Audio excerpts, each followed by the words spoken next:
Please note that this podcast contains information regarding sensitive events, including domestic violence, assault, and abuse, as well as other triggering events, such as murder. This podcast is intended for mature audiences. When Alice jumped down the rabbit hole, she immediately regretted her decision. A rabbit hole is a metaphor for something that transports someone into a troubling, surreal state or situation. Welcome to Afterglow, the unveiling of the Idaho cult. This is Season 1, Episode 9, Melanie Gibb. This podcast will take you down the deepest of rabbit holes as it unfolds. The story is so compelling, so bizarre, and so heinous, it's impossible to look the other way. Chad Daybell and Lori Vallow were dedicated in the most horrible way to an ideology that should only be fiction. Instead, their ideology put them behind bars. Join us as we explore the lives, lies, and diabolical crimes of Lori Vallow and Chad Daybell. I'm your host, Kathy Brooks. Please follow, subscribe, and share wherever you get your podcasts. Hi, and welcome back to Afterglow, Unveiling the Idaho Cult. Today, we are going to talk about some of the aftermath and beforemath of Charles's death and who Melanie Gibb is. How is she involved in all this? And how did Melanie and Lori meet? And how did Lori meet Chad Daybell? That's where we're going to talk about right now. And later on in this podcast, I am going to play one of Melanie Gibb's interviews with the Chandler Police Department regarding Charles's death. So several years back, and a year or so before Charles was murdered, Melanie Gibb met Chad Daybell at a religious conference in Utah. Preparing a People is the name of the conferences. Preparing a People was run by a couple, and they would have speakers, authors, people involved in the LDS faith come and talk about their visions, their dreams, their books, the end of times. The LDS faith is very much invested in preparing for the end of times. That, I believe, is a true LDS belief. However, Lori and Chad, Melanie Gibb, they all took it into their own hands to make it something it's not, according to my LDS fans and friends. Melanie Gibb wanted to meet Chad, so she went to this conference and she was interested in what he had to say about his visions, his dreams, his books. Apparently, Chad had had a near-death experience at some point in his life. And after that near-death experience, he has always stated that he can see and communicate with people on the other side of the veil, the afterlife people, I suppose. And Melanie wanted to meet him. She thought his dreams and visions were really interesting. And she did say he was a very nice guy when she met him. Welcome, everybody, to Preparing a People conference announcement with Chad Daybell, one of our main speakers. We are holding the first Rexburg conference in the Tabernacle up there on Saturday, July the 15th. And our theme is uplifting the downtrodden and healing the brokenhearted, which we all can relate to, right? I'm just very honored to be part of the conference. I've recently released my autobiography entitled Living on the Edge of Heaven, where I tell more about my 2 near-death experiences and how that prompted me to write my novels.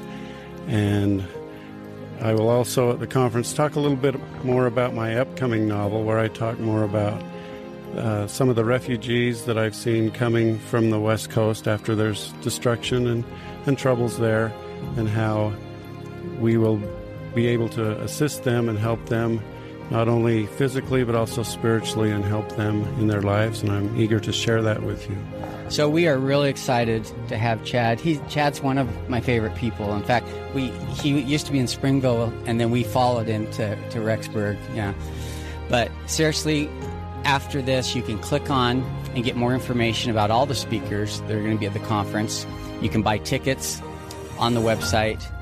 And we're really excited that we think this is going to be a great event, and this is going to be a lot of fun for a lot of people to get together. It's going to be a little bit different than some other conferences, but I think everyone will be very happy, very surprised. Chad, thanks for coming. We look forward to having you there. I'm excited to be there. Thanks. And at some point, Melanie and Lori became aware of each other, and they were both living in Arizona. So Lori went to the LDS church one evening when Melanie Gibb was teaching a class, and they met and they hit it off. They were great friends right away. Melanie says that Lori started telling her personal information and all kinds of stuff. And she said they just clicked. They just became really good, close friends really fast. So a few weeks after that, they decided to drive together to another conference in St. George, Utah, where Chad was going to be speaking. Melanie says Lori walked right up to Chad, introduced herself, and they hit it off and started talking, exchanged phone numbers, and really started talking about things that shouldn't even be talked about in public. Now, here's a teeny tiny clip of when Chad begins talking at that particular conference. But if you want to hear the entire thing, go to Hidden True Crime Podcast. She's on YouTube and on the podcast platform, and she does have a copy of this. Lauren has a full copy of this that someone has provided her. So here we are in St. George. I'm happy to be in St. George. I grew up in Utah County, and this was kind of our getaway place, our paradise, if you'd call it that, and hike around. I played a lot of baseball down here in the Sunshine Tournament. Would practice up in Springville in March with our fingers cracking and frozen, and then we'd come down here and play. So it was always a great time. I'm third from the right there on the back row. You can see me very well, but loved baseball, and like I say, played a lot here in the Sunshine Tournaments. So when my family decided to move from Springville about 3 years ago to Rexburg, people thought we were crazy, but I think if we had moved to St. George, no one would have argued. They would have just said, hey, yeah, I don't blame you. And just amazed at the growth that's taken place in just the past few years. Here's a picture from last year. No, just kidding. But that's about how steep the snow is sometimes in Rexburg. Last fall, it's still fall. We had a really heavy snowstorm, and my wife had bought. But Chad kind of hooked Lori in on that point because he told Lori that they had been married in previous lives. Now, they call this multiple mortal probations, and this is something that Chad's belief system believes. From my understanding, the LDS faith does not believe in multiple mortal probations. And the way multiple mortal probations was explained to me, it's like reincarnation, except for you always come back as a human, a woman. If you're a woman now, you'll come back as a woman. If you're a man now, you'll come back as a man. You don't come back like reincarnation. You come back as a dog, a butterfly, a lion, a human, a man, a woman, whatever. So that's the difference between multiple mortal probations. And Chad was selling that. That is something he really sold big time to Lori, especially because when he met her, he told her they had been married. They met in a previous life and they had been married multiple times before. Lori at this point was married to Charles and Chad was married to Tammy, and Tammy was not at the conference and neither were their 5 children. But Lori was very much aware that Chad was a married man. And of course, Lori was a married woman. Soon after that, Chad made a visit to Arizona. They hosted this at Lori's house. Her house was big enough to host it with all the people that she invited, including Chad and Melanie Gibb. And Chad and Lori even went on a walk together alone at some point. So they were getting quite close in Melanie's eyes and in other people's eyes that have come forward since that time.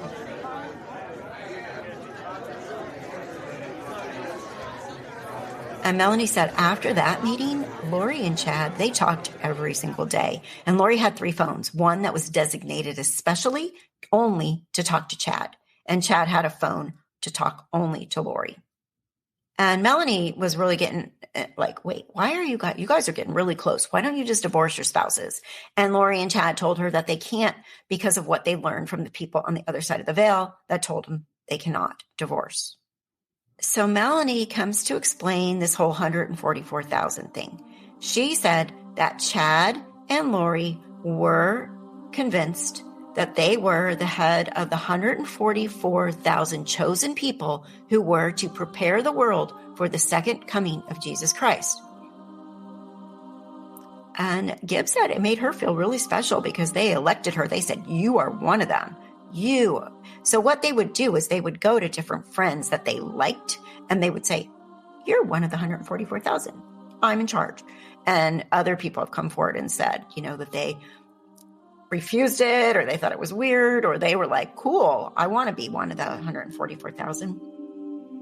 And Melanie Gibb did meet Charles. She said she met him at a barbecue at their house at one point. She thought he was a really nice guy. He talked to her about his converting to an LDS faith, and she said he was really excited about it, and he seemed like a very nice man. And she did say that she noticed that Charles and Lori argued a lot, but she never saw Charles lose his temper. And also, at some point in this whole, after she met Lori, she met Alex Cox, Lori's brother. She met Melanie Boudreau, Lori's niece. And Lori's niece, by the way, remember this, is married to a man named Brandon Boudreau. He's important. Alex, Lori's brother, eventually marries a woman named Zelema Pastinas. Remember those two, because what I'm going to play for you in a little bit, their names come up quite a lot. There were also other women in the loop that were involved with this group of women. You'll hear names like Selena, Nicole, Christina. Eventually I have interviews with them as well. But just remember, they're a part of this whole ideology that Lori is trying to convince, and Chad is trying to convince people to be one of the 144,000 and follow their ways. Almost, to me, seems like he was kind of trying to make his own little wives club of some sort. And Melanie felt like everybody just felt like a really good group of friends. She said Alex was super funny. He was a comedian. He did stand-up comedy. She said he was super funny and really nice, and everybody got along like a fun group of friends. As time went on, Lori stopped going to church, but she would go to the temple. And from everything we heard, Lori was getting obsessed with going to the temple. She went to the temple every single day. And during those visits to the temple, Lori told Melanie that she was sealed to Chad. So in the LDS faith, when you are sealed to someone, you are with them through eternity. They are your spouse, I guess, until the very end. Melanie was like, well, how can you do that? Because you're not supposed to be doing that when you're married to other people. And Lori had told her that people from the other side of the veil told her it was okay. I'm paraphrasing, but that's basically how it went. And because they also said, because, we were married so many times before that it's okay. The people on the other side of the veil that had authority told us it was fine.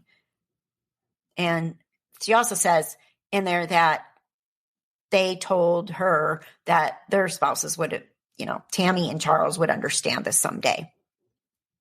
And then Melanie brings up the portal. Remember I mentioned the portal a couple times in the past podcasts?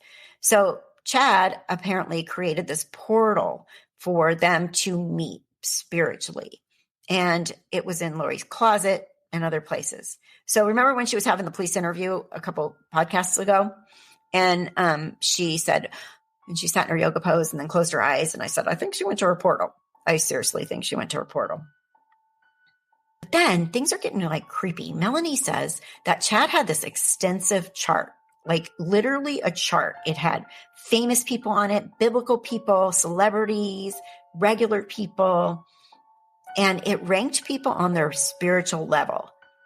It showed biblical apostles, the current Latter-day Saints 12 apostles, celebrities, friends, family members. It was 4 pages, Melanie said. And she said it detailed how many lives each of these people had and if they were dark or light.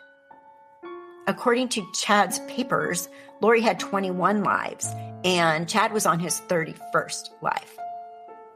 I kid you not, people. I kid you not. This is real. This really happened. These are real people with these real beliefs. I still can't wrap my mind around it. I've told this story now for a couple years and I'm like, wait, what? What? Wackadoodles. That's my favorite word for them. And according to this, we've lived all these times before. 5 of their lives were on Earth. So I don't know where the other lives were somewhere else, not on this planet, but 5 of them were on planet Earth. And also they said, Chad is considered a Holy Ghost. East Idaho News is where I find a lot of the interviews, Melanie said that at one point, Lori and her had talked about Chad, like, is he really this spiritual, holy person, or is he Satan? And Lori had replied to Melanie, if he's Satan, he sure is a good one. And Melanie said that's what made her believe that Lori wasn't necessarily completely sold on Chad's beliefs. And she did say that, when you go to the temple, you're supposed to tell the truth. And Lori actually would flat out lie because she wouldn't be able to go into the temple if she was going outside of their doctrine, which she clearly was doing. And then in this interview that I found on East Idaho News, she said on July 10th, 2019, Alex did come over to Lori's house. Now, from what I understood and what was told to me from people that know Melanie Gibb, she was staying with Lori at that point because I think she was starting to go through her divorce, right? So she was staying with Lori in Chandler, and apparently Charles was supposed to die. Chad had said Charles is going to die. Ned Schneider, Nick Schneider, whatever, is going to be released. Melanie thought that it meant that the bad spirit was going to go away. And she'll explain more of this in a little bit clearer than I can explain because I don't get it. But she was told that Lori was really mad because Charles was supposed to die before he came to Chandler that day. And he didn't die, right? So on the night before, Melanie says that Lori asked Alex to come stay with her. And they told Melanie to go. This is what I was told. Go home. You don't want to be here. So again, a little bit of clarity on the fact that it really could have been an ambush, right? And Melanie, which is a little weird, they were like super close, super tight, blah, blah, blah. She says that 4 days later is when she found out about the shooting. Lori had called her and said, have you watched the news? And she said, I don't watch the news. And she said, Alex had shot Charles. And this is where I told you we were going to go into the life insurance policy stuff that Lori found out that she was not a part of. But Lori told Melanie, now get this, Lori told Melanie that Charles had been planning to kill her for her $3 million life insurance policy. She also said that Kay Woodcock, Charles's sister, had turned into a zombie and was after her. So Lori's super paranoid. She's like, Charles, she's telling Melanie, we had to shoot him because he was coming to kill me. And she told her, she said, well, Charles had $1 million life insurance policy. So I thought it was $2 million. It's $1 million, according to this article. She said, Charles had $1 million life insurance policy, and Lori thought that she was going to get it. But at this point, Lori thought possibly that the life insurance policy was switched to Kay Woodcock. And that's exactly what happened. Months before his death, Charles made Kay the beneficiary of the $1 million, and Lori did not get the money. East Idaho News did some research, and Lori wasn't broke. Lori was getting money because of JJ, special needs from the state. Special needs kids get money, and Tylee's Social Security from Joe Ryan. So Lori was bringing in still about $5,000 to $6,000 a month, even without Charles's life insurance policy. So I want you to listen to Charles finding out that his password was changed, and he gets really suspicious and decides like this, something's up, and Charles has been wise all along. If you go back to my first couple episodes where Charles is like, help me, my wife is crazy, she's going to kill me, I don't know what she's going to do to the kids, you'll see how this all comes together.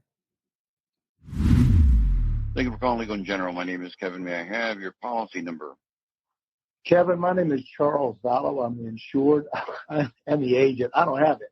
I'll give you my social. Can you please give me the policy number? I'm doing a beneficiary change. Okay. What's your social, please?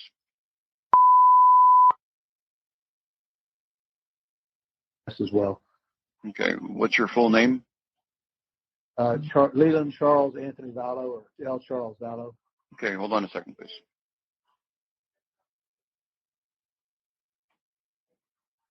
Okay, verify your date of birth. Address, your old address. Mm-hmm.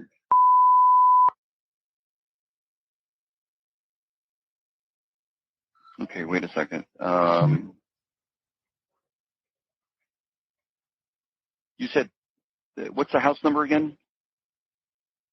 3688. No, that's not what I have as a previous address. Okay, the J place. We'll be right back. We've all wondered it. Just what happens to make a person snap and commit unthinkable acts of violence? Was it an urge they had been suppressing for some time? Or was it a crime of passion, a crime of opportunity? Or are some people just born evil? The truth is, each crime and each criminal is different, and it's fascinating to talk about. Killer Heart to Heart is a true crime podcast brought to you in story form, where we take a closer look at the worst among us. Available wherever you listen to podcasts. Come journey with us to the darkest side of humanity.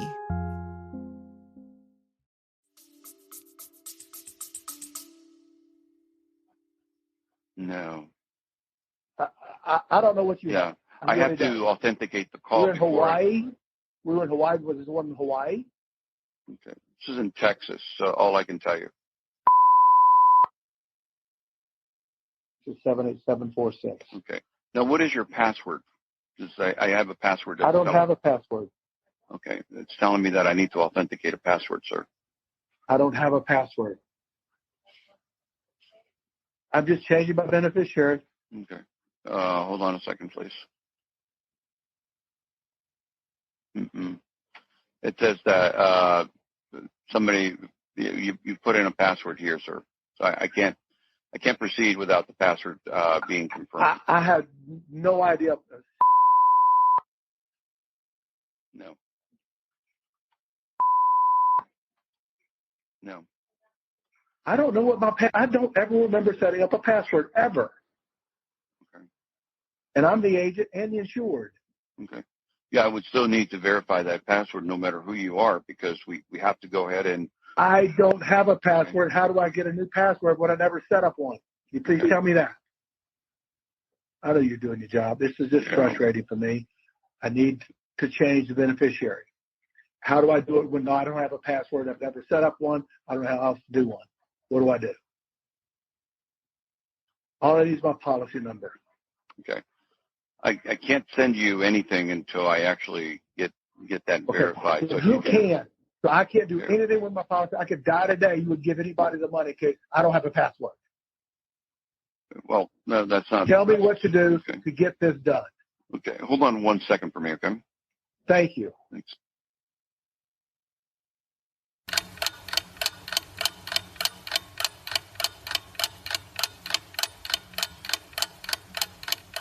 I'm going to fast forward while he's on hold to the next part. All right. Thanks a lot for holding. I do appreciate your time. So this is the best I can do. And I'm sorry because a lot of people are in a meeting. I was trying to get you to somebody. So I'm going to mail a beneficiary form out, okay? And then you'll get that. Is there anything else? Which address are you mailing it to? Well, we can't change anything right now because you have 3300 BK Road, Suite 650. That's the address that we authenticated you partially with, right? Okay. And when did I set up a password? Well, that was recent. It looks like on my note here. I mean, how recent? It looks like 6 months, 2 years? 220. No, February 20th. Okay, somebody else is calling on my account. That's fraud. I don't know, sir. I mean, that's the thing is that I don't know. I do know. I haven't called in on this policy in a long time. Yeah, if you have concerns about that, then, you need to supply some form of proof or something. But yeah, that's, I'll be able to do that. But you can request request in writing. My wife left me 30 days ago. She's taken a ton of my money. I don't know what she's doing on this account. But it's fraud. I'm the guy. I'm Charles Vallow. I'm the insured and the owner of the policy. Correct? and I need to know what to do right now today to change my beneficiary to my sister. So what you need to do, sir, is the following, okay? What I would recommend that you do is you send something in writing, letting us know in writing, and I'll give you a fax number or an email address, etc. You need to send something in writing and be as blatant as possible with your concerns, okay? I would be personal in saying that you feel like somebody is trying to take away your information and etc. And that you talk to me, my name's Kevin, and that I could not authenticate you or change your address because the password could not be changed. Now then what they'll do is they'll go back to the calls, okay, that were made recently.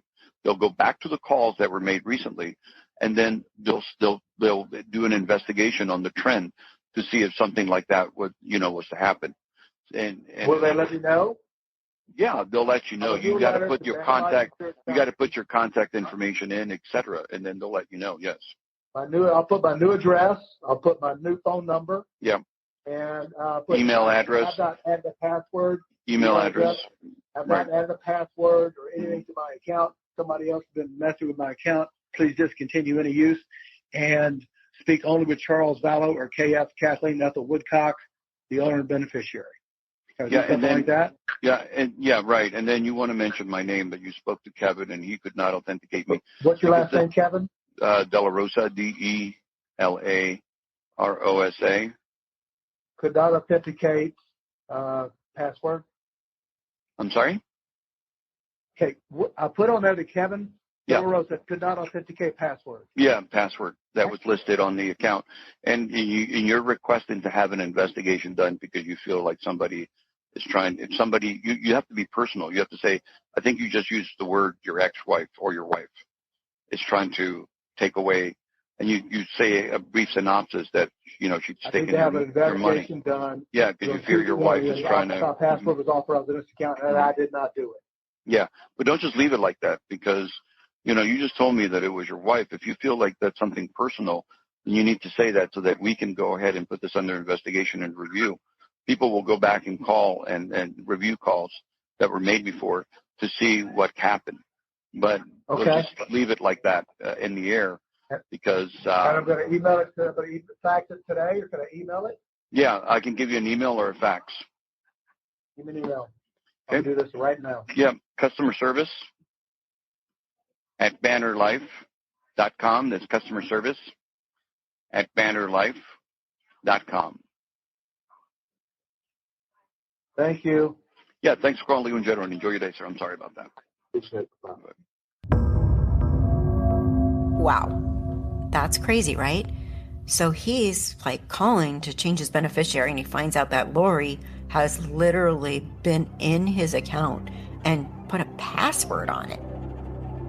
Things look more and more like they were planning to murder Charles. There's money involved.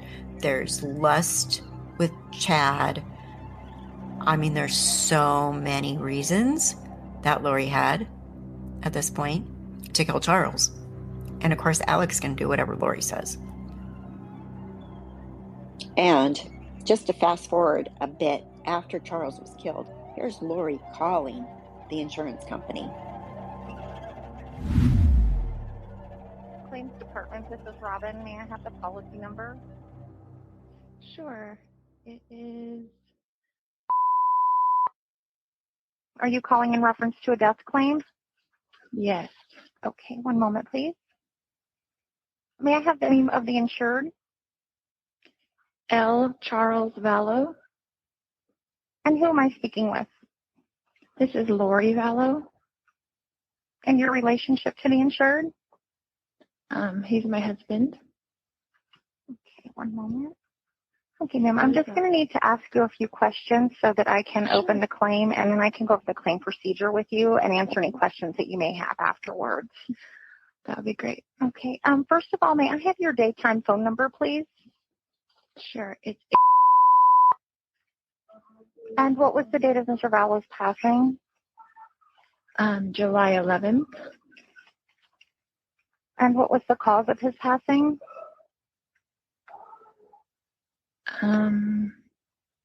Well, he was shot. Okay, so I don't know how I want to put that. Okay. All right. And I hate to ask, but is it? Yeah, you can just say yes or no. Was it a homicide? No, it was an accident. An accident. Okay. Mm-hmm. Okay. And what state did he pass away in? Arizona. Okay. Just bear with me for one moment. I just need to pull up a few other things. Okay. Are you aware of who the primary beneficiary of the policy is? It's me. Okay. And may I have your, I'm sorry, one moment. My computer just went away for a second. Okay. Okay, ma'am. That is all the information I need. So she says, it is me, but it's not. Not anymore. To open the claim. What we will do now is review the policy and the file to confirm the beneficiary information and determine the claim requirements that we will need to settle this particular claim. Once we have completed our review, we will prepare a claim packet to send to the named beneficiary once that has been confirmed. And the claim packet can either be mailed or emailed or faxed. How would you like to receive a correspondence? Email would be great. Okay, and what is your email address? .com. Okay. All right, so you should receive an email from our office within the next 3 to 5 business days or sooner. It will have the instructions listed. Once you receive the information, if you have any questions whatsoever, please don't hesitate to give our office a call, and then we can go from there. Okay, is there anything I can help you with at this time? That's it, I think. Okay, ma'am. Well, I'm very sorry for your loss. You take care of yourself. Thank you. Okay, bye-bye. So according to the timeline, at that point, Lori did not know, but Kay had spoken in an interview with East Idaho News. So Kay Woodcock said on July 15th, Lori called the insurance company and she was denied access to information on the account. But 2 weeks later, Kay Woodcock received a text message from Lori. It was a photo of the change of beneficiary form that she must have gone digging for, Woodcock says. It named me, Kay Woodcock, as the sole beneficiary, and she wrote, 5 kids and no money, and his sister gets everything. So Lori's mad now. She found out that Kay, 5 kids? I mean, come on, Lori. First of all, I think Colby was married and gone. Really, 2 kids, JJ and Tylee. The other 2 were also not living with them and adults. So I don't know. Was she planning on being a kind woman and divvying up the $1 million to her children? Doubt it. That's just my opinion. And that was the last time that Kay ever had contact with Lori again. According to Kay Woodcock, the reason why he was giving her the money is because he was convinced that Lori would not want to continue to raise JJ. Remember, JJ is blood related to Charles because Charles is his great uncle. Kay is JJ's biological grandmother. Lori is not. And Charles, with all this stuff going on with Lori, was convinced that Lori would not want him anymore. So that's why he's like, Lori's not getting the money. Kay can have the money. She can raise JJ. And because Lori is whacked out of her mind. So Lori's mad now. Since we wanted to go into Melanie Gibb, I want you to hear Melanie Gibb explain the wacky beliefs behind why Charles was killed. And I want to play that now too. And I will interrupt to make comments. I must. I don't think so. No, I think I'll be good. All right, if you just give us a yell. Yeah. We'll yell. Hey. How are you? Good to see you. I'm good. Good. Is Duncan going to be around? Duncan's on another case right now, so if he finishes up, I will let you know that he is. Yeah, so, I like him. He's fun. He's fun. He's a joke. He's a good guy. Yes, he was. I get to work with him every day. Oh, good for you. Except he never wears socks. Odd. So Does he not have sweaty feet? No. He wears those little tiny, what are they called? They're not anklets. Like this? Like the no-shows. Oh, the no-shows. Yeah. Now, see, those creep down to me, and then they go under, and they make your feet uncomfortable. What's weird about is when he sits down, his pants go up, you see his shoes, and it's like that much because he's so tall, long-legged. Nothing, no socks. So we always tease him about, man, are you wearing socks today? It's almost girly-like, because girls have more ankle shoes. Or did you cut the little ball off the back of your sock? I bet you guys are fun. Oh, how are you? I'm been a long good. time. No, I'm good. I'm married now. That's what I understand. Good. Awesome, congrats. And we still are married, according to a gossip that's out there that we're separated. That's the gossip. You know, I may have. I have to interrupt And I'm here. like, who comes up She's with saying this that stuff? her and David are still married. So what happened was there was a YouTube channel that was spreading a lot of lies and rumors about a lot of things to do with this case. And I have a contact that I have never named publicly that has given me a lot of information that is very close to Melanie Gibb. And this person, I was like, okay, people on YouTube, on social media, in the Facebook groups are saying that Melanie and David are already separated. Is this true? I want to stop any rumors because I'm not even getting into the YouTube drama. But anyway, I wanted to stop any rumors because we're trying to follow facts of the case, right? Rumors make everybody, there's already enough rabbit holes in this case that we don't need to go down the ones that aren't true. So I contacted my contact and she's like, I have not heard this. I haven't talked to Melanie in a while. I will talk to her. So my contact got a hold of Melanie face to face and Melanie's like, no, we're super happy. Because I guess what was going on is people said she moved back to Arizona from Utah. And Melanie clarified, no, she goes back all the time, back and forth, because her kids are in Arizona and her and David are perfectly fine. So we squelched that rumor right on my channel and hopefully everybody let it go at that point. But Melanie clearly has been in the loop on the rumor. All right, we'll go back to this beginning of this interview here between the Chandler Police Department and Melanie. Right, a little bit. And I was like, they got the gossip. You know what I heard? I don't follow me. I don't look up any information about what people say about me. Don't want to know. Don't care. Anyway, but somebody told me, did you know that you and David were married on 12/12? That's 12 times 12 is 144. Like the 144,000. I went, oh my God. I was like, I never ever put that together. And then it was Alex's death. Didn't even know it was his death. Didn't even know. Because I didn't memorize on the 12th of day. December? That's what they said. And I was like, Yeah, you did that. I'm glad that they know more than I know about myself. And I was It's like, crazy. It's crazy. people, you guys are like, why do you spend your life looking at another person and gossiping about them? That is so bad.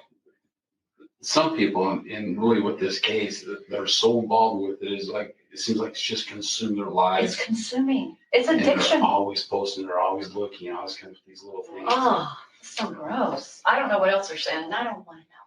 So I always tell people, don't tell me. Don't want to know what they're saying. Just leave me alone. So I don't know too much more. Isn't that great? Yeah. So David's still up there in Utah? Yeah, and he said that if he wanted to, he was going to come down and help me with some moving. I decided, no, I'm keeping my stuff in storage for another month. Okay. So he says, if you need him, I could call him. He's standing by. I don't think we need to talk to him. Yeah, he said, I'll do what I can, but I don't really think I'm that useful. But he is a little bit. He's useful. He is useful because he's another witness. Yeah, he's useful. He's useful. And a pretty good guy, I think. But there may be an opportunity we may have to sit down and have a chat with him, kind of like we're just trying to button things up a little bit. Good. Cross T's, dot I's, and then prepare for what's possibly coming here in the near future. The trials. The trials.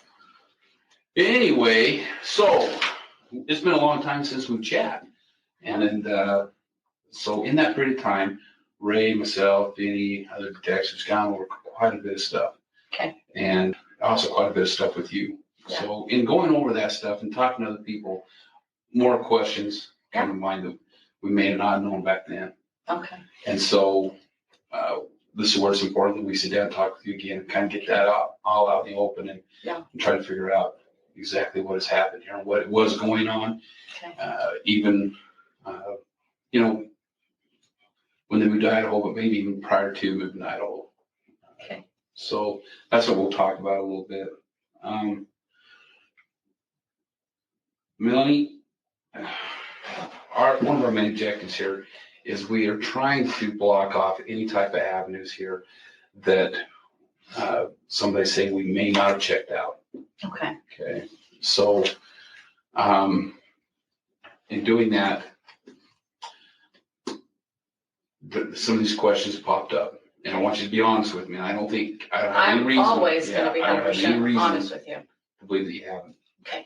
But what I do want, anything that we talk about that you don't think is important, ask us. What I don't want to happen here is Melanie to think, well, you know what? And I don't know if that's happening. I hope not, but something you might be holding back on us thinking, well, I'm not sure if I really want them to know that. Okay. Unless they ask me a direct question about it. Okay. We don't want to have to be pulling information out of you. Okay. Just be able to open book and tell us. Absolutely. And it'll make this a whole lot better, faster. Yeah. So, last time we talked to you, we didn't really hit this portion up very hard, but I want to talk to you a little bit about these castings. Uh-huh. Is that what you referred to them as, or are you new to them? Yeah, I think so. What else were they referred to as? It's been a while since I thought about it, so I can describe how. So they're going into the thing about the castings. Remember, we said she would have these people over and they would all meet like they were having some kind of Bible study. Well, apparently they weren't just having a Bible kind of study. In my mind, I would think, the religious group, they're coming over, they're having a Bible study or a Book of Mormon study or whatever. But no, they were literally casting demons.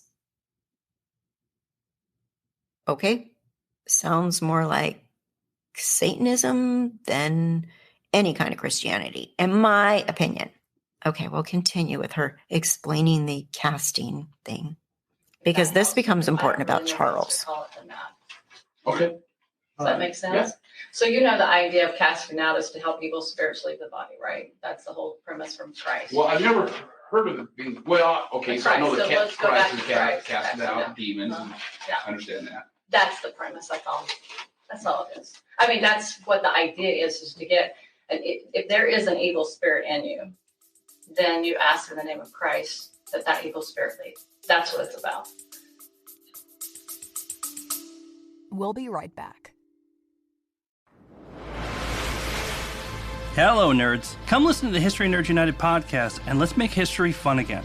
We interview today's best authors, whether they are established Pulitzer Prize winners or someone debuting their first book.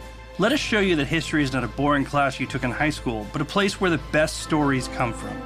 And we don't just cover history, we also love to chat about true crime, biographies, memoirs, and so much more. So head on over to History Nerds United and let us introduce you to your new favorite book and learn the story behind the story.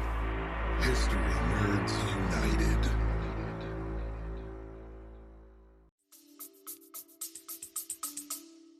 Okay. So sometimes in my mind, I'm having a little trouble trying to picture this. Okay. But if I look at this, I'm like, such and such has a evil spirit in them. Yeah. I'm not sure I would call a group together to have a prayer and a casting. Yeah. Or if I would just, in my own personal prayer, say, Lord, will you help this person out? Right. I don't agree with it.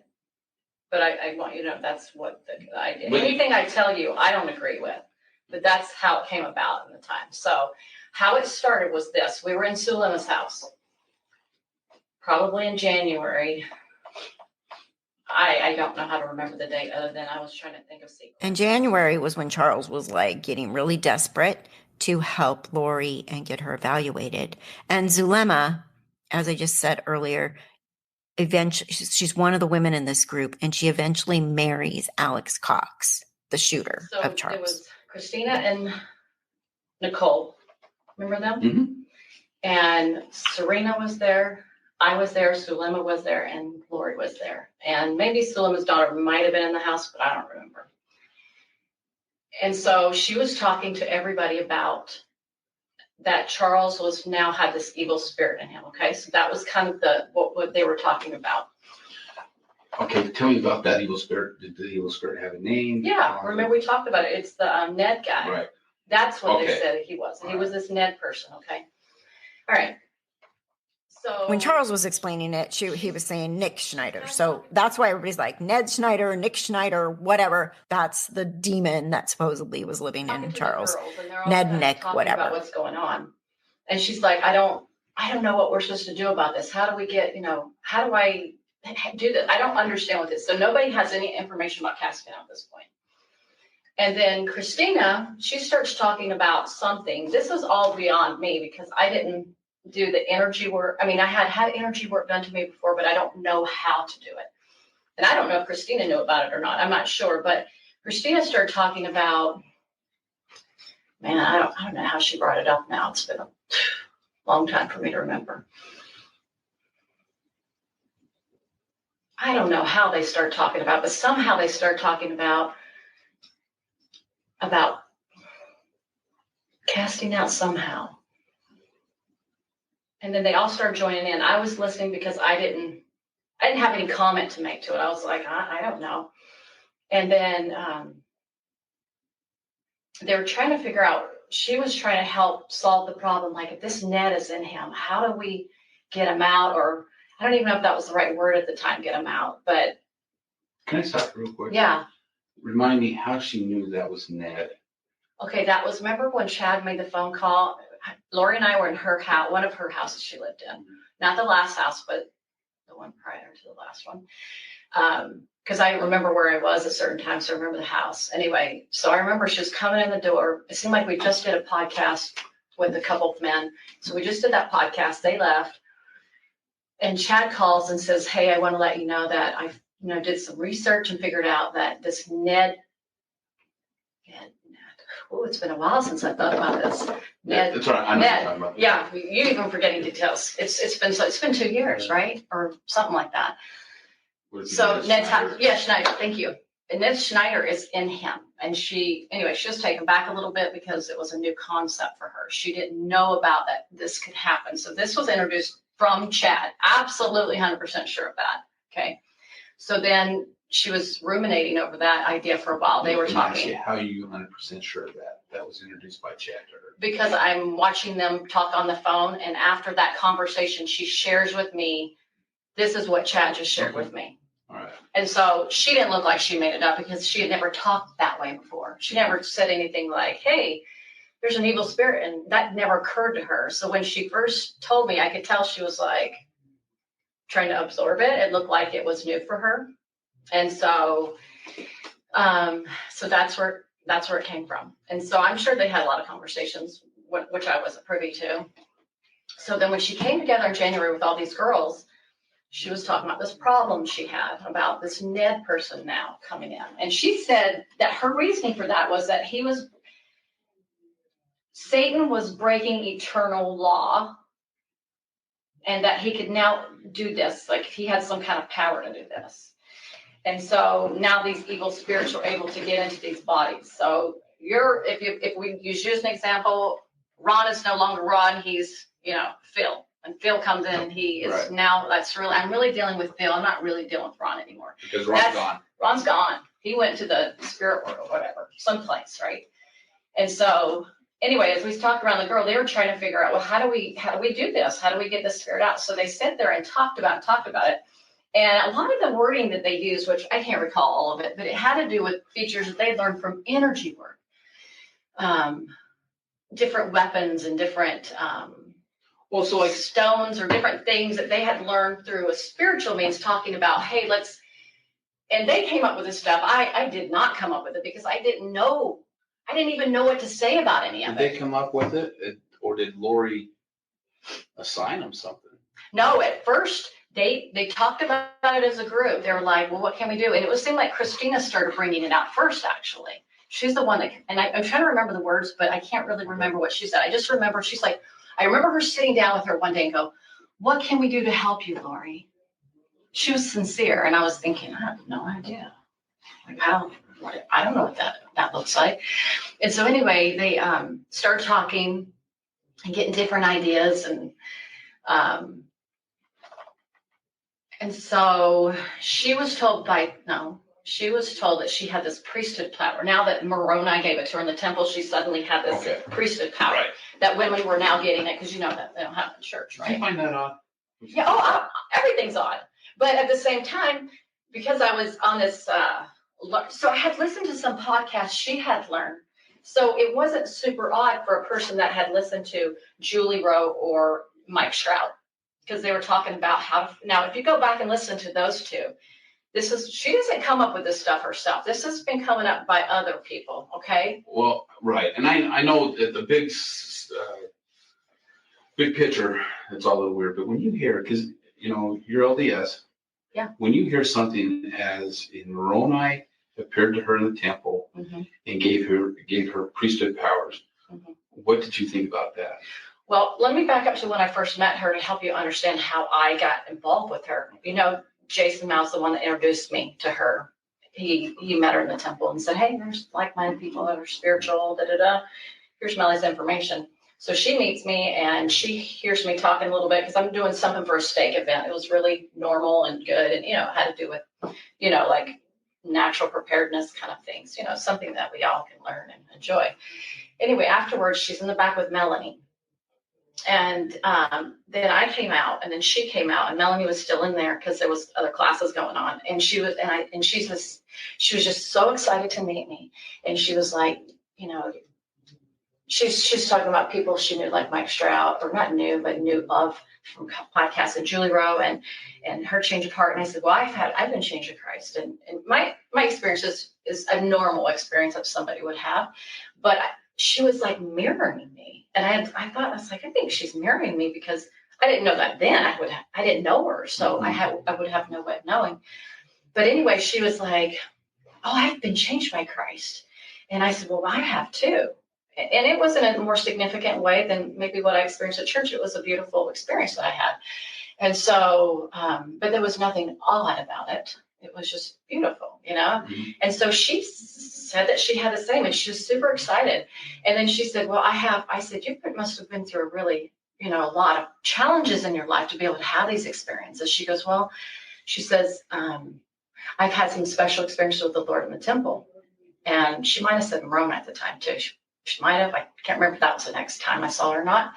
And I was like, wow, what have you been through? And she's like, well, my kid was raped by her father, and who would have known that probably is a lie. But anyway, she was bringing the story about all her trials, and they sounded genuine to me. I did not think she would. I don't think people are manipulating. That's one of my weaknesses.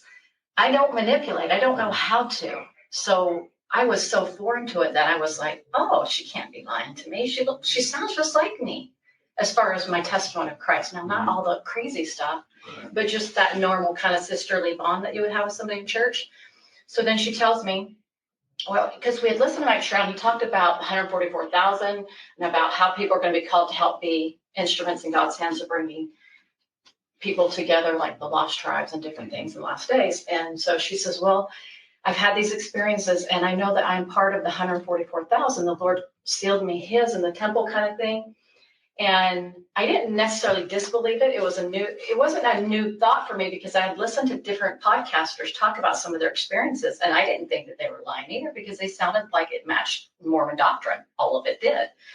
Because I'd read the scriptures a lot, and I thought, well, I know about these things, but somebody's actually having them. And so, but, people can have real experiences, but somebody can take that and act like that as their own.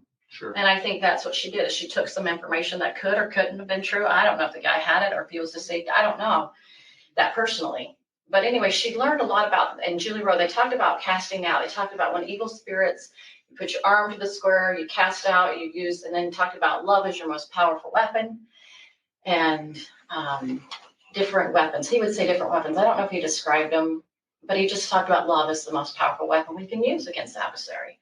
So I don't know, maybe she took that, and then she took Julie Rose freaked out stuff, and she's whacked, but she was heavily into the energy work. And a lot of these things were like coming through all these weapons and different things and evil spirits around you.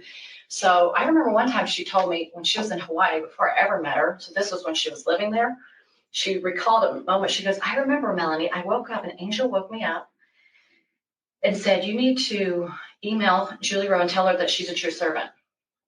And I was thinking, wow, maybe Julie, because I didn't think Lori was lying to me. I thought she was really enlightened. And anyway, she believed in this. And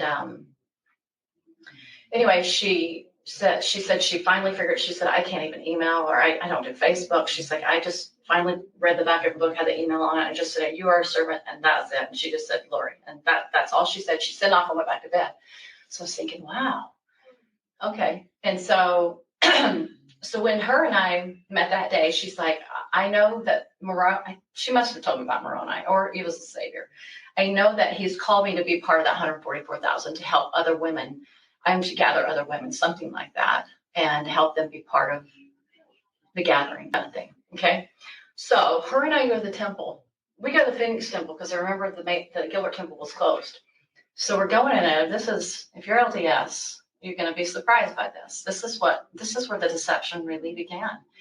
I go into the temple and I'm going in the dressing room. We're getting our white clothes on, and she is in the dressing stall. And I come out and I stand behind. They have an arch window in the Phoenix temple, right in the women's room. And I'm standing there, and all of a sudden I get this like heat all over my head, and I'm like, "What's that?" So I said, "Lori." She comes out. I said, "Feel my head," and she goes, "Oh, it's happening." And I was like, yeah, it's really hot on top of, I didn't have a fever. Nowhere else on my body was hot. This actually kills me. First of all, I'm a women's health OB nurse. Second, Melanie is describing menopause. Hot flashes, hot for a whole minute, and then you cool down. That's menopause. That is not becoming a translated being. I mean, the naivety in her brain, I just don't think she's very smart, or she's very gullible. One or the other. Because that's menopause symptoms. Flat out. Look them up. Google them. Who doesn't know that? Who? I'm a nurse and I know that. Of course I know that. But regular people know that too. Regular non-medical people know what happens during menopause. Hot flashes, insomnia. You get really hot. Yeah. And then it comes and it goes in a flash. That's why it's called a flash. Oh, Lord, have mercy. Okay. And it wasn't because the sun was coming through. It was really like this heat. It lasted for, I don't know, like a minute or two. Mm-hmm. And she's like, wow, it's happening. I'm thinking, wow, that's pretty awesome. I'm thinking that's good. And so anyway, we go into a couple of different rooms. I don't want to share too much because it's a temple. Right. But anyway, she thinks that she has the power to ordain me at that point. To be part of this 144,000. And so she says a little prayer. That's her thing, her little prayers. And did she say she got the keys to ordain you? Yeah, from the Lord himself and from Moroni, herself in the temple, in the initiatories, in a certain location in the initiatories. And the interesting thing, I told this to Rob, the same place that Sulema said she saw the Lord was the same place he said. And I was like, how did that happen where she said the same place? And he goes, well, Melanie, people can have some psychological word. I don't remember what to call it. So the psychological word that she had this experience in. And I was like, well, I never had anything like that. So I don't have the experience they do because I don't have visionary experiences. That's not me. That's not my gift. So I just assumed that because they had them, they knew more than me. Well, if they can see that, I can't see it. Maybe I don't doubt that people can have gifts like that. I'm very much a believer in that. So that was a bit on the odd side that happened to me in the temple. And I've asked other people that work in the temple and different things. They said, well, they can bring Satan in with them. I'm like, oh, yeah, they can. Mm-hmm. So that was sad. So that's where my confidence came from with her, because I'm in the temple of my God. That happens to me. Sure. So I had to, you can imagine after all this happened, I had to read back and go think, and it's like, all those things you thought were revelation, get rid of them. Don't even remember. Don't go back to try to figure out, Heavenly Father, what happened here? I thought I was on your team. Sure. And I cried to the Lord. I said, I cheated on you. I broke my heart because I was that absolutely gobsmacked by it. Okay. Yeah. So with these castings, and the first one you're involved in was at Zelina's house. And I can't remember if they did it that night or the next day, or I don't remember, but it was. Was it still at Zelina's house? Do you remember? Yeah, I think so. Yeah. Pretty sure. And was that just for Charles? Oh, absolutely. Because that's the only person they knew had that issue at the time, according to their pretend revelation. I call it pretend because who knows what they're listening to. Describe to me how they did it? How they did it. Okay, so they were trying to figure out first how to do it. And so they were all coming up with different ideas. And I wasn't familiar with their vernacular. They would say things like, like Melanie would coin the phrase probably like some kind of malachite or something. I forgot. Like malachite's a gem. Mm-hmm. So they thought that gem had power. So, like in the chakra world, people get into stones and stuff. Another episode on Left Undone that I did early on was the malachite. Someone alerted me to Lori and Chad's wedding rings, and we'll get to that eventually, but they are malachite. And we started digging into the possibility that some of these murders were done with malachite poisoning. That came from Left Undone first, just FYI. And now she's talking about it in this police interview, which I think is really interesting because we were on top of that before this police interview was ever released. We were talking about the suspicion on my YouTube channel about how malachite could be the culprit in some of the deaths. But we'll let Melanie go on. They kind of brought that into that. So they thought that had the power. And then those malachite rings or the malachite stone. Well, she eventually got that. Yeah, but that was yeah, right. Like the malachite stone. And then I remember Serena having a moment where she was like, we just need to ask, I don't know, it's a question. I remember it triggered something like, we need to ask permission for something. Anyway, sorry, it's been too long. And it was weird that something happened that night that was strange. Sulema and was it Serena? It's almost like they got attacked by an evil spirit. Like all of a sudden, Sulema's sitting there talking, and all of a sudden she can't breathe. Like she's like, I'm having a hard time breathing. I'm like, what is that about? And then Serena, it seemed like something happened to her where something happened to her. And Nicole, or maybe it was Nicole. I know Nicole had something with Nicole's a sweet, gentle soul. If you ever met her. And she just all of a sudden got really depressed and really heavy and quiet. So anyway, they were obviously opening darkness because of, anyway. So they would say, well, anytime darkness comes after you, it's because you're doing the right thing. So it's an oppositional idea, sure. Right? And so anyway, they would just basically, she would raise her arm to the square, Lori would, and then she would say through her priesthood power, which she believed she had the patriarchal power, which was higher than the Melchizedek power, okay? Sorry if this is confusing. I'm following you. He's following you. I'm be patient. And Chad would help groom her into these beliefs and ideas. He would help her believe more and more, like, you're the most powerful woman in the world, right? And so anyway, they would just, each one of them had like a little something to say, like how they could help in a loving manner. It wasn't like an evil or a dark, like a yucky kind of a voice. It was, or I'm mad at you kind of a voice. It was like, come to the light, or, something like that. And so the only part I pitched in was my testimony of Jesus Christ.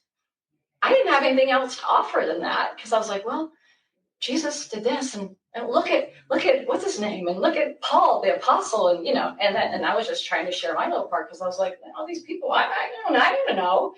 And so anyway, that's just how she did it. And so she would, and I think she kind of did it more on her own as she got more closer to Chad, and everybody's kind of started leaving the group, like Nicole and what's her name, Christina, were out. Mm-hmm. And then Serena was out early. Thank goodness on their part, they were out early. And it's only because Lori was getting jealous, or how the jealousy can get in, and she was worried because Serena called Chad too much, and then she was like, Chad was like, well, she has more intentions than this, and then they cut her out of the group, just stupid stuff like that. So you think that they cut Serena out of the group because Lori was jealous?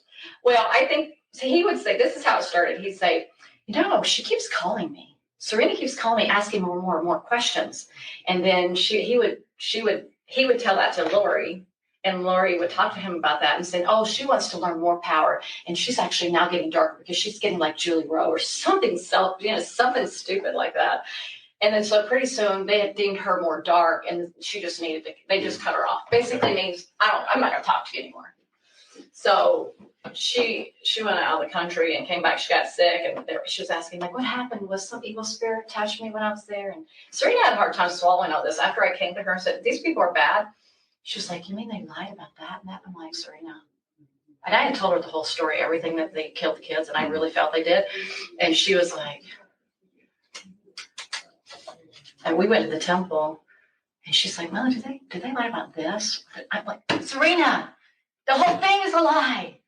And she was so convinced. She was so convinced. And she's a very intelligent woman. She's a very beautiful and amazing woman. But she was just sucked into it. Mm. And so, and it had a lot to do with the preparation work, had a lot to do with learning things outside of Chad and Lori before we even got together, like, the podcast people. And that prepared Lori to meet Chad. I remember hearing that recording about her sister saying something like to Rob in that little room that they got in trouble, obviously didn't get in trouble, but, tried to get in trouble with the defendants. And she was saying, I think that her podcast, she named who the podcast people were, but I choose not to use the names of people on the internet openly. But she said, I believe she learned those teachings from this podcaster. And then when she met Chad, and it was easy, oh yeah, I'm already prepared kind of thing. So that first day that they met, she was already prepared for Chad because of these podcasts that she'd been listening, which actually kind of got, went from Chad to this, Julie. So they kind of were connected a lot more ahead. They worked together quite a bit, and that's where he learned a lot of his energy work from. I believe that's because I don't know that he knew about it until Julie Rowe, because Julie Rowe's the one that brought this whole emotion code and energy work and all that. She's the one that really opened that up. And then he switched from being with that one lady, Suzanne Freeman, and then he dumped her. I call it dump because he just kind of moved from one person to the other. And they went to Julie Rowe, and then he dumped Julie Rowe, and then he went to Lori. So he kind of kept doing this. Probably for money, he's really into his books, so he wanted to make money. And I've learned that he made a lot of money off Julie books. I recently learned that, but from a good source. But so this is what the castings really were about, is to invite the spirits to leave, or with their so-called power or their, things that they would bring. I never thought this was like a huge deal. I talked a little bit about it before. All I said to is like, we did prayer, she did prayers to help cast or something. I don't know how I said it, but to me, it has no effect. There was no power in what she did. So it had nothing to do with anything, because it was all by Satan. Now, when Julie Clement got involved, I remember one night we were at Lori's, the last house she was in before Charles died. I think he was still alive. And I remember they were doing a prayer, and Julie Clement and Sulema with their, energy, they both do energy work. They're saying, she's like, I saw this dragon, something like this. And I know Sulema said she saw that later, and I didn't see anything. So that's just what they imagined in their, I don't know, this, some evil spirit tricking them, something. How many castings do you think that you were involved in? Gosh, I don't know. I'd have to make a guess because I wouldn't know. What would you guess? Maybe 10? Maybe. I'm not sure. And they were just for chat, I think most of them were on Charles, and not the kids. And Tammy, I know they probably did. I don't know what they did with the kids. I don't have any idea on that part. They probably, I'm not sure on Tammy. Maybe. Let me ask you about Tammy then. Yeah. Was Chad there Or was it just Lori? Well, they did. There was one, I can't remember who it was though. Sometimes these things, I don't remember all of it because sometimes I was often detached from a lot of it because I was involved in my own personal life. So I necessarily was, And I know I'm asking a lot to try to reach back and grab. Yeah, so we were in a circle, we were holding hands, and Charles had passed away, so it had to have been somebody else because Charles was dead. And Sulema, she started talking about that.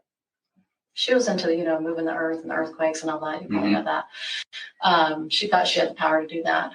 And I remember Chad and Lori said something, and I don't know if anybody else said anything. So who was it? So Chad was there in the circle. Oh, yeah. Lori was there. Yep. And I think Melanie and Alex, Sulema, me and David. David doesn't remember any of it. You can ask him. He's blocked it, dude. He was so blocked. He can't remember it. And this was after Charles died. This was right after he died when we had that little meeting. Remember how I said we got together one time in Charles's house? So that would be like July. Probably. Yeah. But he died July 11th. 7. I always try to remember 7/11. Okay. So, yeah. You recall how soon after that was? Weeks. Within weeks. Do you think it's still in July? David had to have been in town. That's the only way I can track it. But this casting was for what reason? To continue to help the spirits that are in the bodies to talk them out of leaving their bodies. Okay. What bodies? I think it could have been Tammy. It might have been Brandon, maybe. That's the only two I could think of. That would be the only two I could think of because if they said anything about that, I have no memory of that. So no memory. And definitely, because not JJ, definitely, because JJ wasn't deemed a zombie until, September, right? Okay. So they would definitely not have done it about JJ.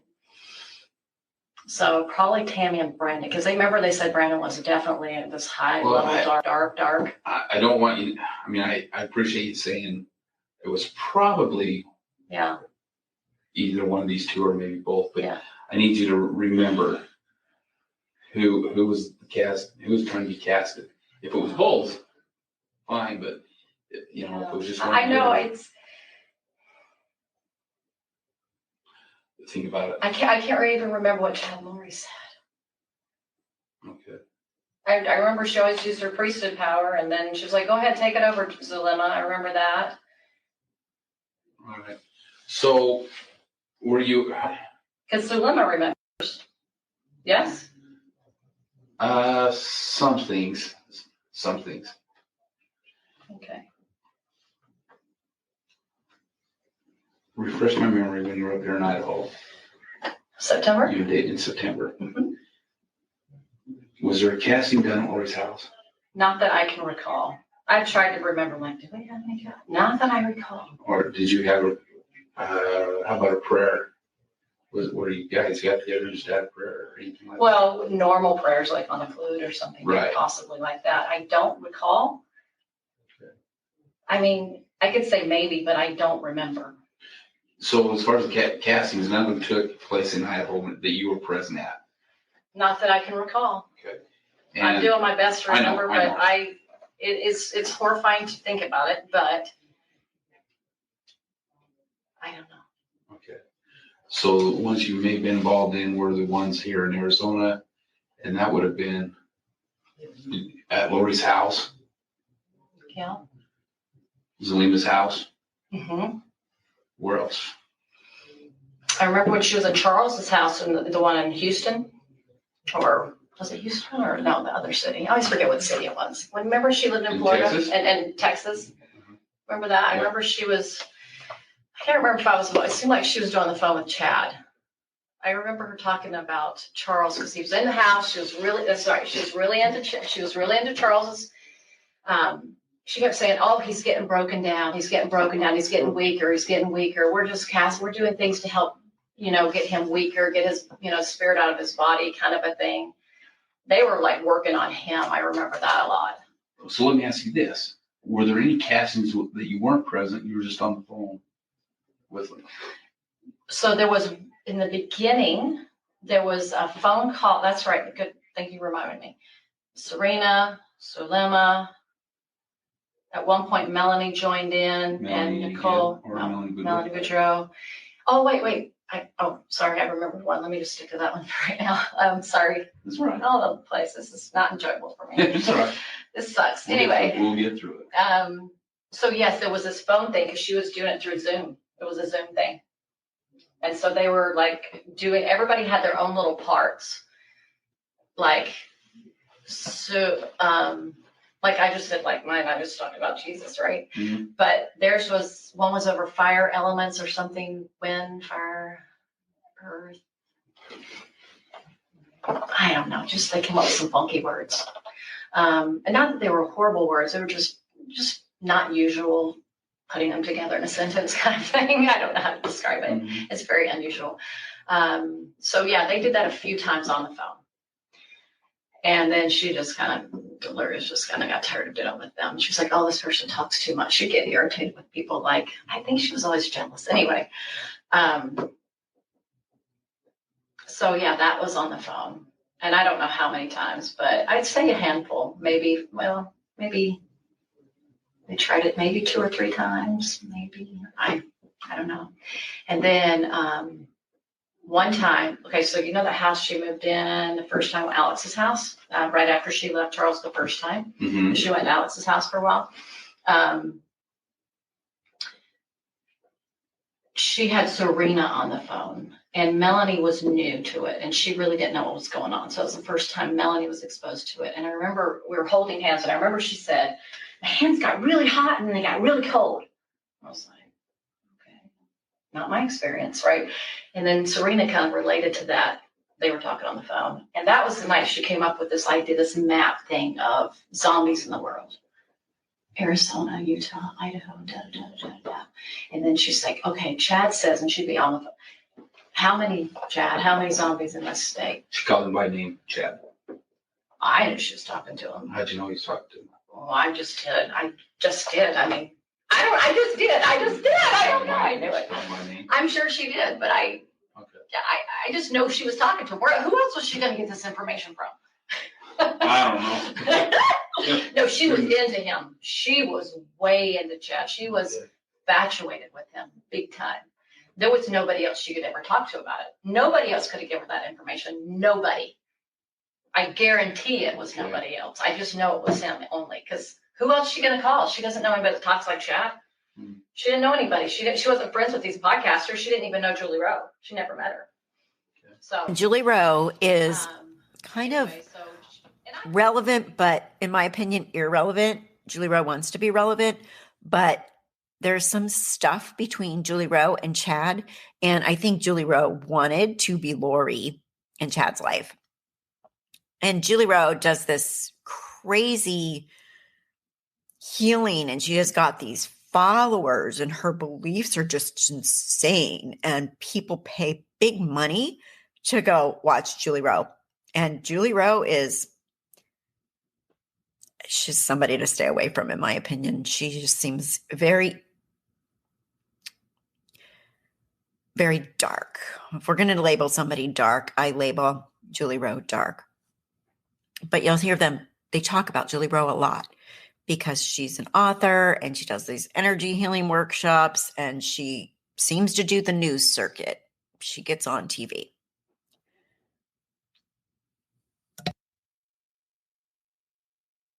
Possibly heard his voice if she had a speaker sometime. I'm sure that happened at times. So I knew it was them talking. And I probably, she was on the phone a lot, in the car a lot. She was talking to him, and I just knew she was talking to him. And so anyway, he would say, okay, there's, I don't know, grab a number, 100 in this state, something in this state, and then throughout the whole world. And so he got this, like, these people, or these entities are in other people's bodies. So her idea was, it was for her to get rid of the zombies.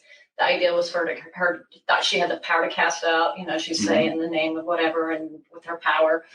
And then he would check, oh, there's none left in the state, So anyway, that's how she did. So anyway, I remember that conversation was kind of going on that night. And then, I don't know, the heck they were talking about that night. I don't know who. I'm sure it was Charles. And I think it was probably for the world too. It probably was. And anyway, everybody was just holding hands. And anyway, they all said their little, whatever they could come up with, they think of that would help encourage the spirit to leave or encourage them. And it wasn't done out of, it didn't seem like it was done out of any unkindness or anything like that. It was just a matter of, like, if you were to invite somebody to leave. I think they started using different weapons that had light in them to help that encourage that spirit to come out of the body by those words. But it had no power. So I haven't worried about it since I've left Lori. I was like, she didn't have any power. She can't hurt me. I'm not worried about her. So obviously I didn't believe in it to the level of worrying about my life, right? So that's kind of it. I mean, is there something you're kind of looking at that might help you? Well, I really want to just dive into these. Yeah, to kind of understand them. Yeah. My understanding, and we may have hit a little bit on this in our first interview, but my understanding is that the spirits, in order for the spirit to be taken out of the body, has to be casted out. However, if that body or the spirit in that body is a certain darkness, just casting them out doesn't prevent it from coming back out. From coming. Yeah, absolutely. So, and there's certain ways that body can be destroyed. Body or the spirit? Or spirit. I don't know if it can be destroyed. The spirit? I don't know if they can be destroyed. I don't know if the Father you never heard destroys spirits. Okay. Oh, I'm not saying they believe that. I'm just saying you and I personally, I don't think they can be destroyed. When we talk about this, I'm trying to. Okay, I wasn't sure. Yeah, I'm trying to dive into their world. Okay, their world. Sorry, because you're sharing personal. So okay. So yeah. Yeah. I don't think that they thought they could destroy them either, though. They were just trying to get them to the point where I don't know. Maybe had a dark spirit in a body. Yeah. I mean, a dark spirit. Yeah. And that body, or excuse me, that spirit is cast out of that body. What enters that body next? Can it be a light spirit or can it be a dark spirit? Oh, so that did occur with Charles, they said. So, okay, this was the first thing, is they were trying to cast out normal, like casting out, right? But they said, oh, no, it's still in there. Chad would deem it's still in there. We can't get him out. They're breaking eternal law, right? This is what we're saying. Okay. They cast his personal spirit out and then put a new one in. So then they finally said, we got him out finally. Through our priesthood powers, we got him out. Now, who's the next one? Garrett? Garrett was the next one that came into Charles. And this was supposed to be a more advanced, darker spirit. Okay, so according to them. If the body keeps receiving dark spirit, does that body have to be destroyed? Oh, no, see, they were learning. It was a never figured out. This was Chad pretending more and more along the way. It's my opinion now. It's like, he was just like, okay, that didn't work, but what can I come up with to keep Lori happy, right? And let me just figure this out and come up with, I don't know if he even played all the way through, because Lori was so pushy about being with him. And I think he was so infatuated, which you and I both know he was with her. I think he just got more creative in his darkness. And I think it just went on line by line by line. I don't think that's my feeling. I could be wrong. Maybe he had some people say, oh, a writer, knows the end of it. I don't know. All right. So let me ask you this then. With these castings, we know that, I think we know, it was with Charles. They tried casting Charles. Yeah. They, at one point, tried casting Brandon. I think so. It feels familiar. I'll just say that. Because they deemed him as really dark right about the time, probably either right after Charles died, because then they were trying to help Melanie, because now she would go hooks into Melanie. She got totally taken out by Lori. And Brandon is all these things. And he's now, not only is he dark, he's actually, we found out more about him. So first he's this. Oh, wait, we discovered more about him. Now now we know he's actually a high level. He's like up there with Hitler kind of thing, right? Right. And yeah. Did they ever say that? He was one of the Hitler crowd. He was one of the group that associated with Hitler. Was he? Yeah. Did you know that? I must have missed that somewhere. Yeah. Well, you're not missing much. But Tammy. Oh, so Tammy was. Let's see. That's a good one. Because that one's different. Because she was sweet, right? Mm-hmm. No, it was at the very. No, it must have not been Tammy. Well, but that's a good thing. Thank you, because I got to route it around. Tammy, what would they have said about her? Because she didn't have an evil spirit in her. So then at the very end, she did. And who? Because it was. She probably told me like once, so it's not like there was a lot of time spent on Tammy. That, to my knowledge. What did she say about Tammy? I don't know that she. I remember she said right in September. Oh, there's evil spirits starting to work on Tammy now. Tammy's good, but they're not in her yet. They're like working on her. And they're coming around the house, something like that. And then she had to knock at the door one night, and Tammy wakes up to go see us. And of course, Chad and Lori would say, oh, that was Julie Rose's spirit that came and knocked on the door. Okay, that sound you lost me right there. I didn't know if this was.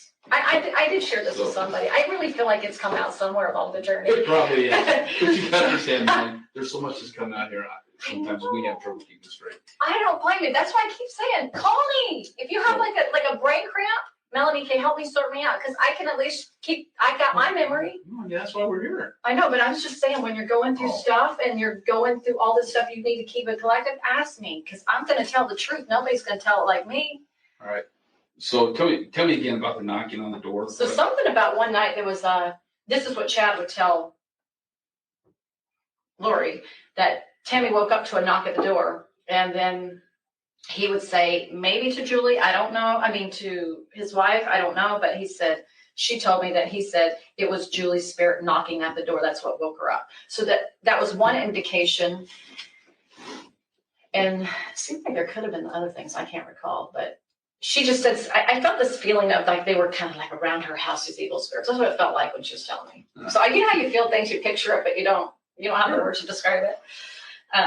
That these evil spirits are now trying to get a hold of her. Oh, and then she says she's starting to question if he's seeing somebody else. Lori was. Or no, Tammy was. That's what she would tell. So that's how they knew the evil spirits were in her, is because now she was starting to. And I don't remember what she said, something like, are you seeing another woman? Something maybe like that. Do you know when that was? Yeah, that was that time we went September, that weekend I was up there. She would tell me that while I was in her apartment. Lori told you that. Yeah, and that was when she was telling that JJ. I think we did know that. Yeah, everything I can remember, I tried my best to as fresh as I could. Yeah, I did share. I feel like I shared it. It feels super familiar with me sharing that. Anyway. So, but she didn't tell me when she got in her spirit. I think after she died. So I didn't know, and I don't know that she ever said who was. She was trying to describe it, but I don't even remember what she said.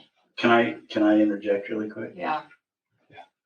Let's go back to the castings, because we're kind of getting just sidetracked just a little bit. Okay. So back to the castings. You participated in about 10 of them, and then some over the phone, roughly.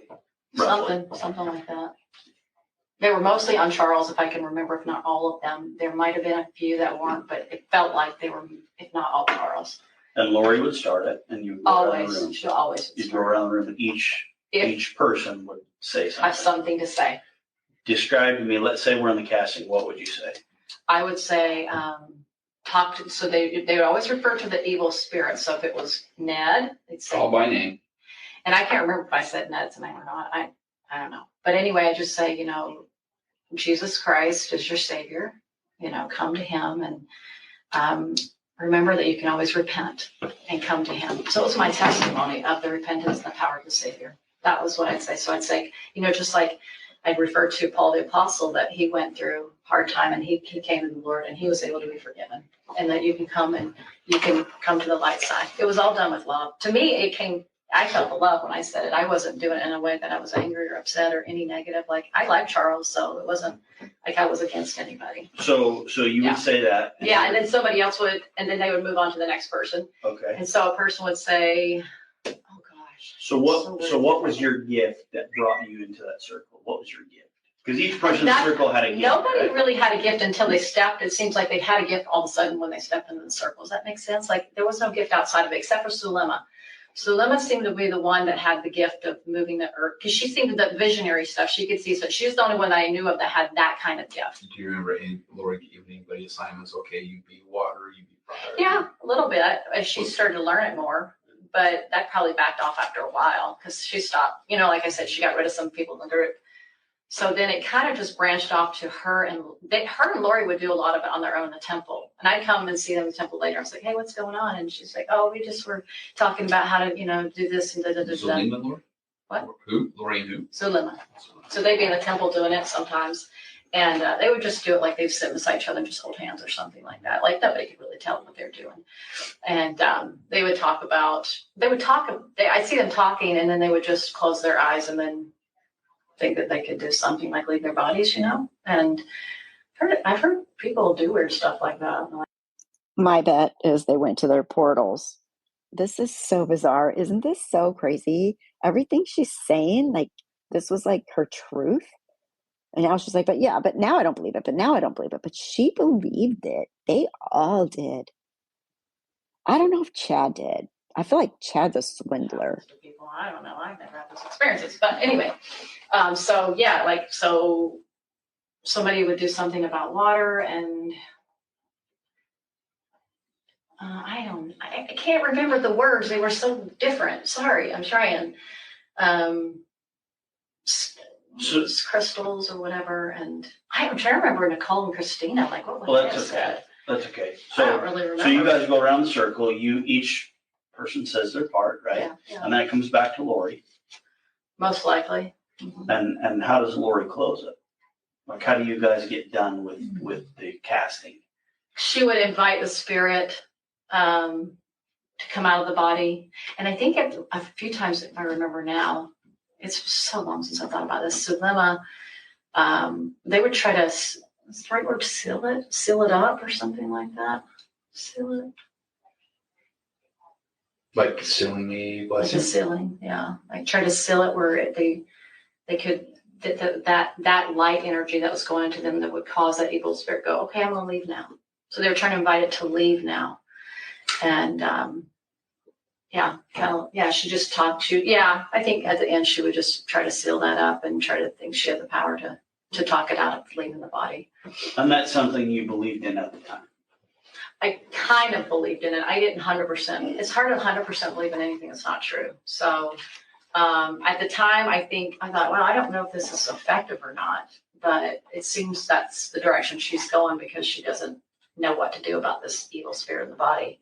I don't know if it's working or not because she's saying one time it's here and then I said, Chad, all the body left. So when the first entity first left, Ned, it got really weird after that. Actually, she called Chad. She's like, "Did we get the body? We had a prayer. Did we get the spirit out?" Because he would be the one that deemed it, and he'd say, "Yes, it left." And then, well, where is it? And then, what is his body dead? Because they thought maybe his body would drop dead, which never happened. So she thought that Charles was dead. Okay. Yeah. Thank you. It takes a while to remember all this stuff because there's so many details. And I'm just visualizing as much as I can. So I remember then she said that something like Brandon was involved. It was so dumb. And Brandon was helping get rid of the bodies, something. But anyway, we find out. Then he said, so he kept changing things, the story all the time. And then he would say, oh, no, that's not really what, because, she obviously found out Charles was alive.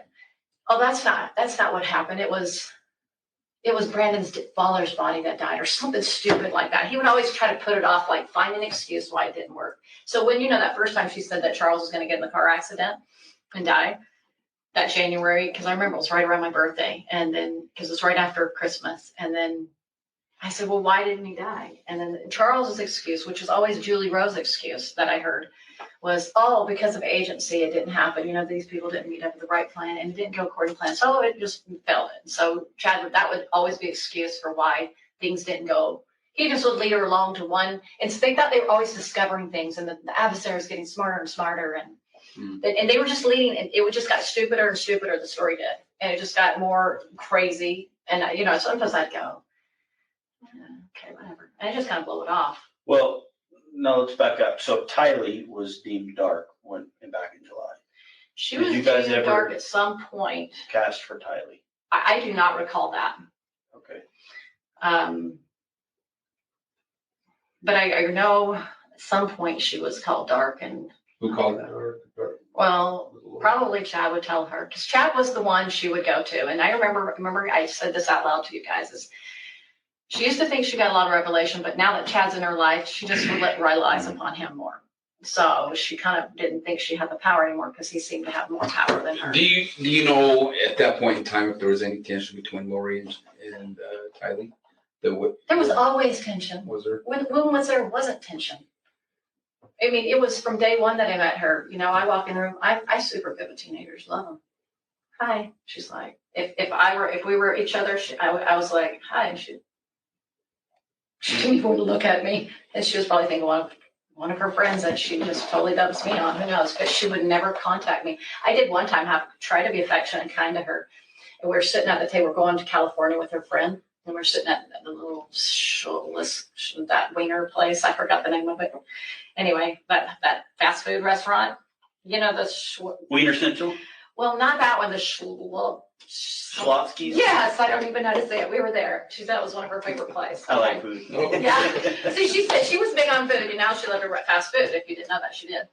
And so we were sitting there, and I just, just like try to put like Tylee's hair. Women just do that kind of stuff. And I just pulled her hair off, and she was like, you know what I mean? I was like, and I didn't take it personally. I knew her mom was her mom. Like, she had a rough life. I was like, whatever.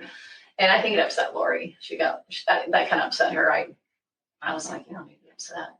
But anyway, so she didn't think she was dark at that time. That was another time. That was earlier on. And I know this stuff, bringing it up can be kind of embarrassing to think that I actually bought into some of that Absolutely, stuff. It is. But it's super important that if you did buy into it, you let us know, because we've recovered text messages and conversations between you and Lori, or you and Zulema and things like that. So there's some things where it shows that you actually believe that Charles was a zombie. Well, like I said, to a certain level, I believe it, just like Zulema. But remember me asking her the last time I saw them, I said to him directly, it's like, and this was just to show you where my beliefs were, and Zulema's. I said, I'm not 100%. Now, here we're not influenced by Chad and Lori, because they're not in the room. This is us three now, alone, without their influence, and Alex. So here we're in Zulema's home, and I remember he's sitting right by the door, and she's in the kitchen, and I'm right here. And I go, 100% of the zombie thing, I'm still not 100%. Okay. So that's what I said. So he goes, 100%. And then she goes, I'm still getting my answers on that. She goes, I'm still not 100%. So that's what our conversation. Now, to me, if she said that, that means she didn't know that they died. So I know I'm cutting you off kind of abruptly, but there's more information that I want to go over before we get into the rest of what Melanie Gibb is going to say here, because this interview is after a lot of other stuff happens. And basically, since I'm trying to do the podcast in chronological order, we will have to revisit this. But just know, as you can tell, it's getting weirder and weirder, and their belief system is unbelievable and dangerous, extremely dangerous. And I have heard recently that belief system is still going strong, even though Chad and Lori are in jail. So until next time, thank you for being here. Thank you for listening to Afterglow, Unveiling the Idaho Cult. This was episode 9, Melanie Gibb.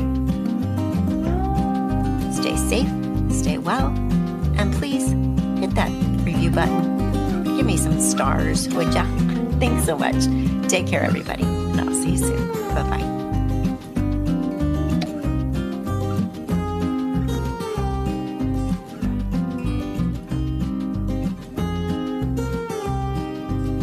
Theme music by Dan Lebowitz. And thank you, East Idaho News, and Justin Love, Fox 10 Phoenix, and Hidden True Crime, as well as all the rest of you. Have a great weekend. I will see you next week.